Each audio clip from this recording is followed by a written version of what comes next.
দেখতে পাচ্ছেন অনেকটাই কিন্তু পরিষ্কার হয়ে গেছে। আপনার জীবনের সকল দুঃখ কষ্ট কখনোই দূর হবে না, কিন্তু আপনি যদি চেষ্টা করতে থাকেন তাহলে দেখবেন এইভাবে আস্তে আস্তে পরিষ্কার হতে হতে একবার সাদা পানিতে পরিণত হবে, মানে আপনার জীবনে ওই দুঃখ কষ্ট আর আসবে না।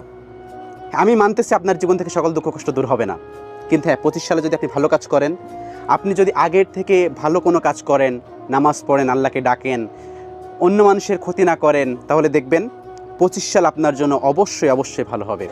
এবং হ্যাঁ 24 সালে অবশ্যই মানুষের জীবনে হয়তো বা অনেক খারাপ কিছু এসেছে, অনেক পেইন এসেছে, অনেক দুঃখ এসেছে, এটা আমরা ভুলে যাই। 25 সালে নতুন করে জীবন শুরু করি, সবার জীবনে নতুন কিছু বয়ে আনুক 25 সাল।